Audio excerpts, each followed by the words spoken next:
Today's video is something completely out of my comfort zone, but I thought it might help someone out there, and I would like to open the comment section for you to add into a discussion because in my 20s, I made some money mistakes so bad that they set me years.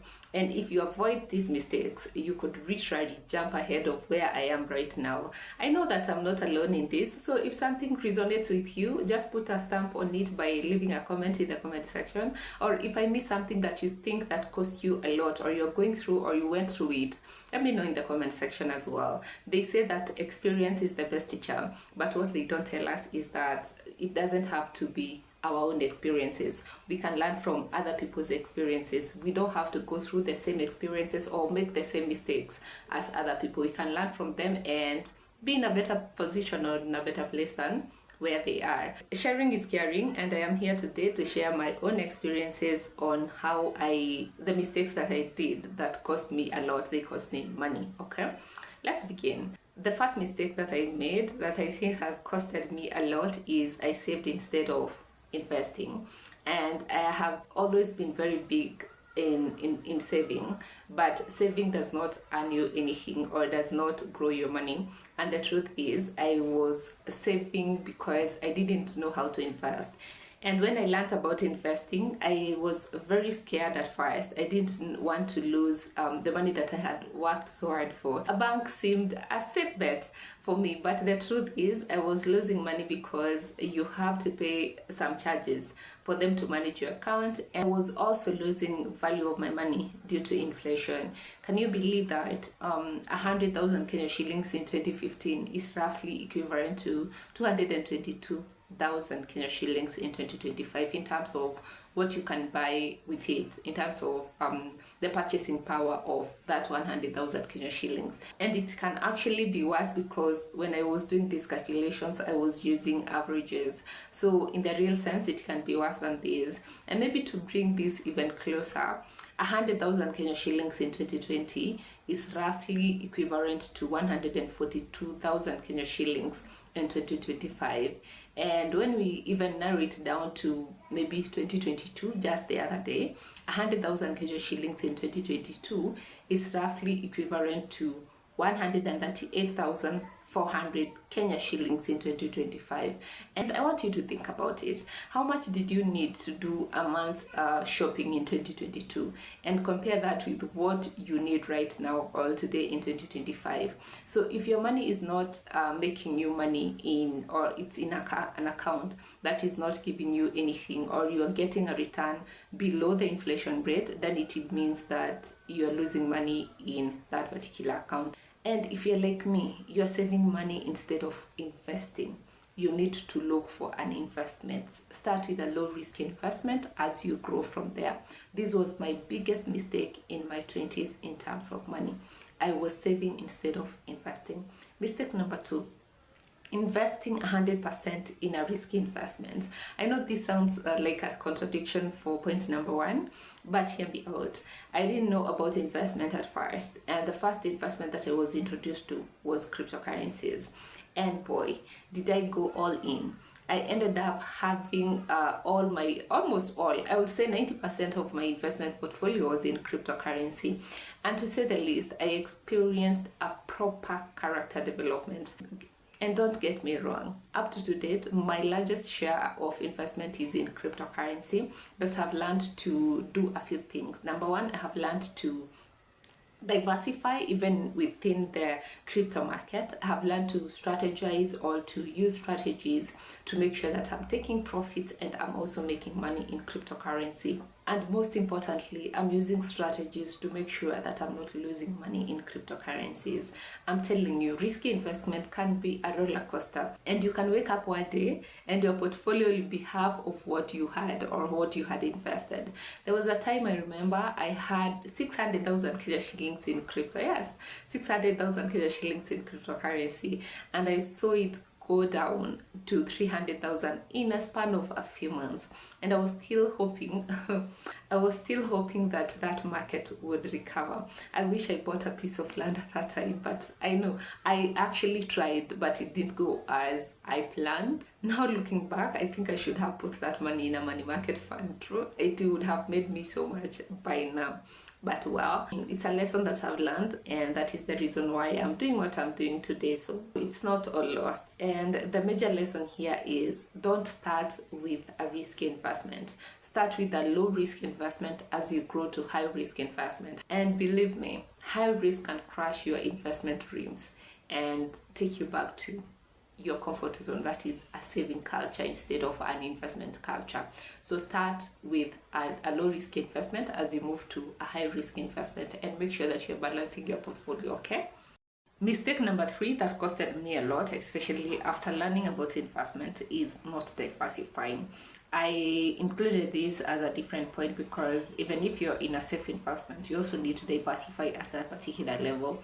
I know I had some money in cryptocurrencies, and if I diversified across maybe different coins, even in the cryptocurrency ecosystem, and also maybe have a low risk investment to actually balance my portfolio, I know that I'll be in a very different place right now financially.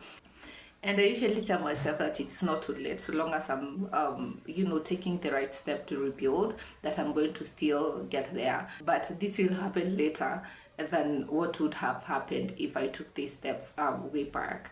So my point is, make sure that you balance between risky investment and also safe investments.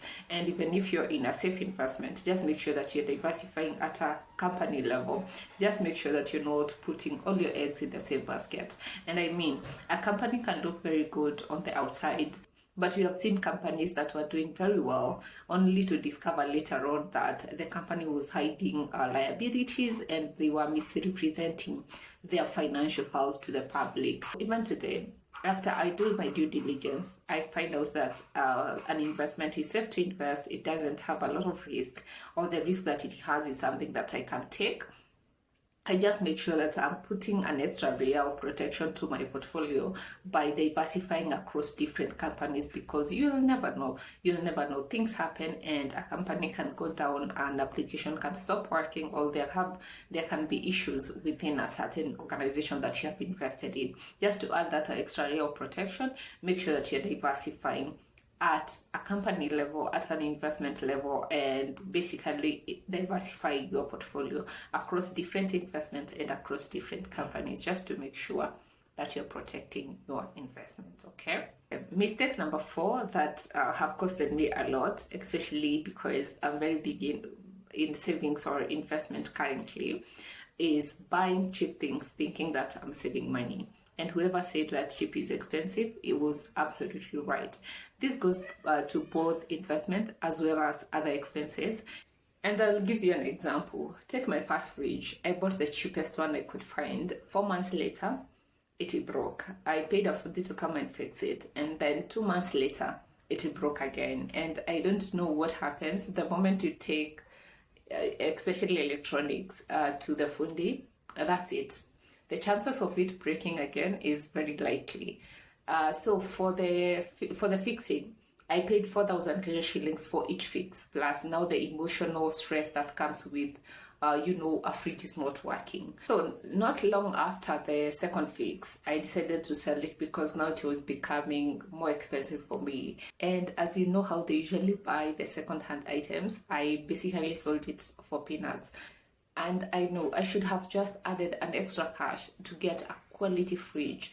It would have been very cheaper for me in the long run. But at that particular time, I was going for affordability instead of quality. And this is just an example. Looking back, I have found that I do this with most of my things because I'm big in saving. So I do this with my clothes, I do this with almost all my expenses. I end up saving, but at the long run, it becomes more expensive. And it's a habit that I'm learning to get out of, because my wardrobe right now is full of clothes that I thought were nice when I was buying them, only to wear them 2 or twice because I went for affordability instead of quality. Right now, I'm more focused now on investing or buying things that are more quality, even if they are expensive, to just make sure that I'm not paying extra in the long run, okay? And I think this principle is also applicable even to investments. So you might be buying penny stocks, and if you don't do your due diligence on the company, you end up maybe holding worthless stocks because you went for affordability instead of quality. So you need to look at what is how the quality of even the investment that you're making, and how good is the company that you're investing in. And I think the lesson here is cheap is expensive. Save enough to get something that is of good quality, or make sure that you're buying quality things that will last you longer. And the word here is quality, not expensive pills gongo. Okay, make sure that you buy quality things. All right. Now, my mistake number 5 that have costed me a lot, especially time-wise and also money-wise, yeah, is working for so long in the same company without a promotion or even pay raise. And I never had a side hustle. I never had like an extra source of income. This was what I relied on, and I worked there for so long. And I remember when I joined the organization, I told my boss that I wasn't there for the money, but to learn, which was very true in the beginning. And I stayed there that long because I was learning a lot. And I mean, I am still benefiting from what I learned from that organization. But I think and I believe that the improvement in skills should have been matched by the growth in roles as well as the pay. And I think it got to a point where I was hiding behind the learning, but in the real sense, I didn't want to get out of my comfort zone. I was so comfortable in that job to an extent that I didn't want to leave. I became a classical case of learned helplessness. I couldn't leave, but I knew it was not the right place for me at that point, or at that point of my life. And saying that I was not there for the money, and that was a very bad money mentality. Because what do you mean? Of course I was there for the money. That's why I went to school. That's why I wanted to learn. That's why I was doing what I was doing. I should have negotiated a better pay. I should have looked for another source of income, or maybe I should have left for a better paying job. And for your information, I stayed there for 5 years. And I think the main lesson here is, if your skills are growing but your paycheck is not growing, either negotiate or find a new source of income, or maybe move on, find another job, because you can't stay for that long in the same job without a pay increase, or maybe changing roles, promotions.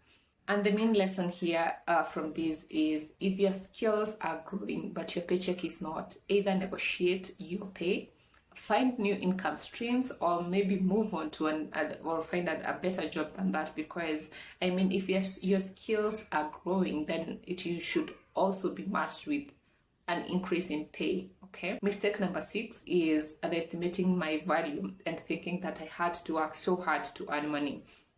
Even worse, thinking that I needed other people to help me make money. I didn't realize that people were willing to actually pay for the knowledge I had.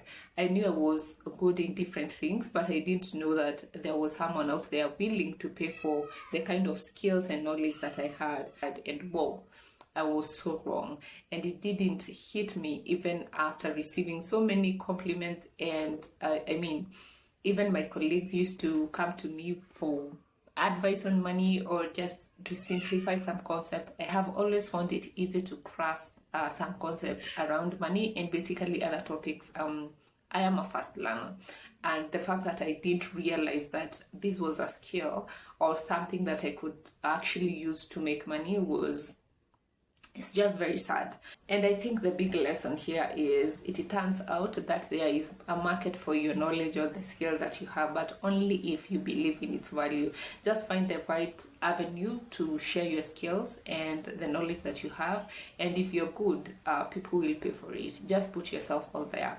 And if you feel like you're not good enough, look for a course in the same area to boost your confidence or enhance your skills.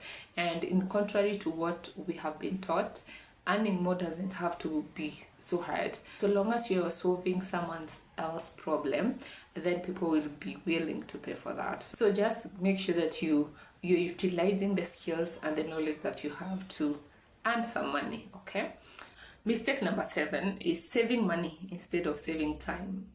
In my 20s, I thought the smartest thing I could do was always save money, or in this case, invest. If something could be done cheaper, I would find a way to do it myself, no matter how much time it took. It got to a point where I was actually doing my own hair, doing my own nails, doing basically everything by myself just to save that extra cash. And what I didn't realize was this: time is one thing that you can never get back.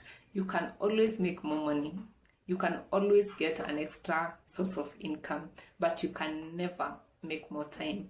And it's the simplest things: taking an old cheap bus so that you pay less, and queuing for long hours just to make sure that you're paying less, and you end up spending 2 extra hours of travel each day. And let's see, over a month, that 2 hours becomes 40 hours, an entire work week gone just like that. And for what? To save a few shillings while losing hours I could have maybe invested in myself, hours that I could have taken a course or improved my skills. And to be honest, this is one of the things that I'm still struggling with, just in a different level. But most of the time I find myself trying to manage every little thing by myself, which slows me down usually, and in some cases it has costed me opportunities. And the truth is, my focus is on minimizing expenses instead of maximizing the results. I have always been rich in saved money but poor in the free time. Again, this is something that I'm still struggling with, but I'm overcoming with time.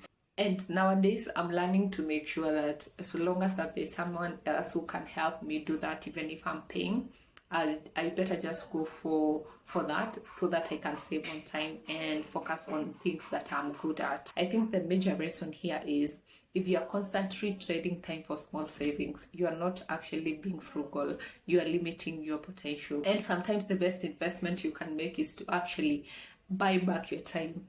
Let me know what resonated with you, or if you have made a mistake that cost you money, or something that you are learning to overcome that is costing you a lot. And thank you so much for staying to this point of this video. I appreciate you being part of this community where we are guided by the philosophy that we have to study to become. Let's make this video a study by sharing our experiences in the comment section. And if you want to be part of this community, make sure that you hit that subscribe button. Bye, and see you in our next video.